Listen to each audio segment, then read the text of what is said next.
I'm here at the Learning Ideas Conference winter event interviews and having a chance now to talk about creativity and poetry in business. And so Christina runs Poetry in Business, TalkShop, and a host of other related creative programs and has worked in the creative field as part of her educational work for many, many years. So it's great to have you here with me. Thanks so much, David, for having me. So if you could maybe start off, just tell us a little bit about poetry in business, and that's such an interesting concept, things that maybe people wouldn't assume would go as well together, and they do in fact go well together. So if you could talk a little bit about what your program is and how it works. Yeah, poetry in business has developed over the years, and I have to say it has emerged out of my professional practice. And as you know, I'm coming originally from translation science and journalism and community building. And I have really dived deep into training and training development, curriculum development. And I've been working with higher education, but also the public sector and the corporate sector. And I've realized that we need a more creative approach to training, to skills development, to the L&D sector, if you want.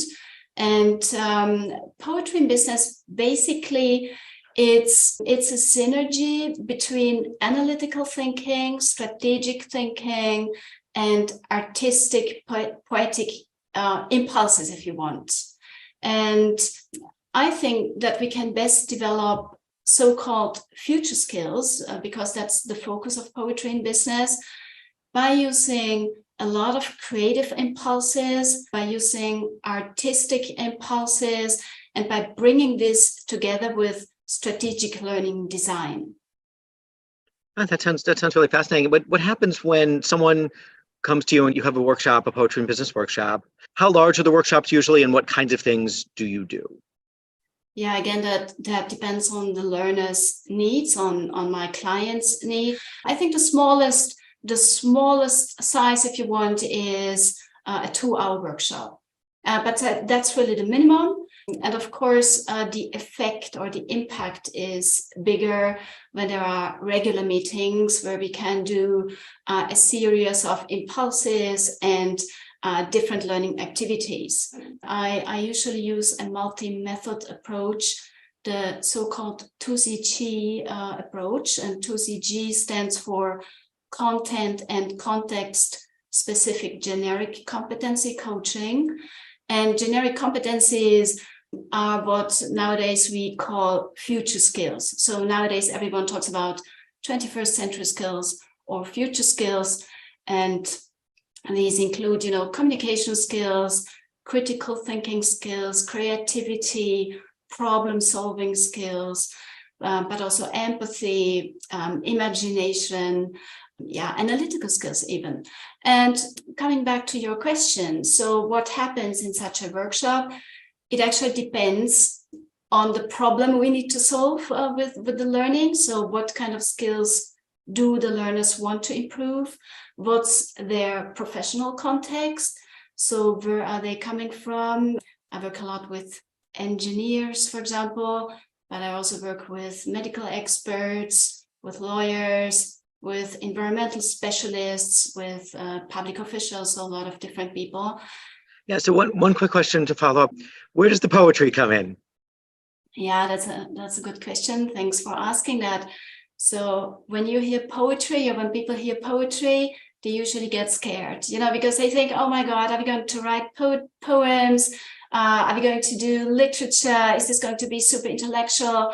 So no, we're not writing poems, maybe occasionally, but poetry in the poetry in business concept means disruptive impulses. And when I say disruptive impulses, it's artistic impulses that create a kind of confusion, So for example, sometimes, I do invite poets, and we do read a bit of poetry. Sometimes I work with actors, actresses, sometimes with visual artists, with sculptures, so dancers even. So a lot of different poetry in inverted commas, if you want. Does that That's make good. Have you sense? Mhm. absolutely? So then, have you had a chance to get some feedback as time has gone on as to whether people were able to put these skills back into practice when they went back on the job, and how that went? Yeah, that's a great question. People tell me that they are more inspired when they get back to the workplace. They can apply different tools and methods that we use in the workshops. So they run their team meetings differently. They try out new things. They try to inspire their teams. So either using different tools themselves to push their teams into new directions, to inspire their teams, to create a better learning culture in their organization, to even drive a structural change, because for this, people need to apply different strategies or different methodologies. And once they have experienced it themselves, it's easier to apply it in their work environment. So this is a really interesting approach because it's a creative approach to business, and I think often for an audience maybe that's not as accustomed to thinking about things in that way.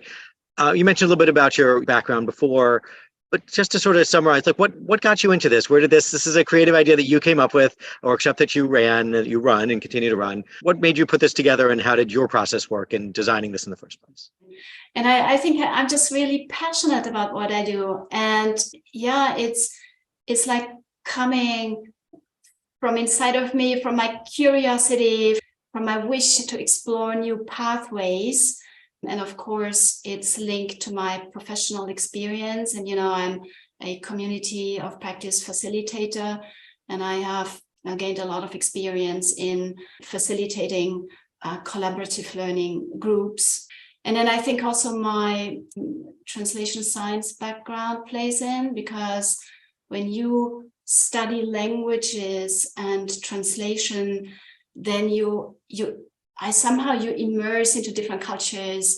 You get to know different perspectives. You get to use to changing perspectives. So what's routine and normal for me, I've realized it's really not so normal for my learners sometimes. So I have a good example. I worked with engineers the other day, and it was really cool when they told me, wow, that's what we need. We need more poetry because we are so narrow-minded. So we always do it the same way. And it's great to think out of the box. And this methodology helps us to think out of the box. And I think that's what's so rewarding also when you design learning experiences, when you see there's an impact. Yeah, I think that's probably the reason, the sort of the payoff, I think, for all the hard work that you do to design something is to see it really work for people and resonate for people. Let me ask a different kind of question.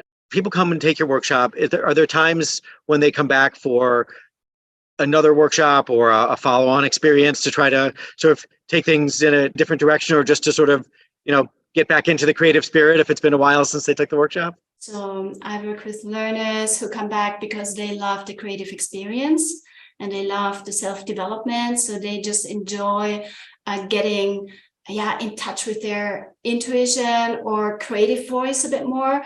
And they enjoy being in a safe space where they can experiment.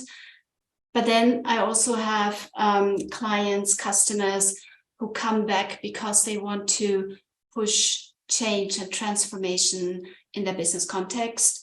And that's really inspiring work, because there it's a mix of facilitation and knowledge management even, because communities of practice is probably really still a very effective way of managing your knowledge. Communities of practice is about communication and sharing experiences, sharing know-how. And I really love to facilitate these teams and groups who want to drive change. So from time to time, we invite artists to get the community going again, to get new inspiration, to think out of the box. I mean, this is also quite a cliche phrase, but I think it resonates with people somehow. So you've mentioned business and you mentioned engineers as a group that you've worked with before. Are there other sort of ideal client types with groups that really could particularly benefit from the community of practice approach with a focus on creativity, the way that you've structured it? Ideal clients. Well, ideal clients are people who are curious and interested and who are motivated to effect change in the real world, I would say. So these are my favorite clients. And you find them actually in all kinds of disciplines, obviously, and in all kinds of fields, ranging from higher education to business and public sector organizations. I have to say that maybe public sector organizations, they are a bit less driven by economic pressure, if you want, but depends, I think, very much on the culture of the organization, on leadership. So how much innovation do you really want? How far do you want to go? Yeah, that may be a great place to wrap up. There's so much that can be done, and your approach has obviously been really successful in a lot of different areas with the community of practice and with this focus on creativity. And I think from what you've been telling us, there's a lot of building creativity without being as direct about it. So you're putting people in situations to explore their own creativity, and you're simply solving the business strategic problem now. You're helping them improve their creative skills overall, and their creative, almost opening the floodgates to their own creativity and what's within them in some ways like that, which is a really, really interesting and successful approach to learning. I think you have perfectly summed up what poetry in business is all about. So thanks a lot for being open to this approach and for your interest also. And I'm always happy to share my experience or to get in touch with whoever is interested in exploring new pathways. Fantastic. Well, thanks again for taking the time to talk with me today, and I really enjoyed our conversation. Thank you so much, David. It was a pleasure. Thanks.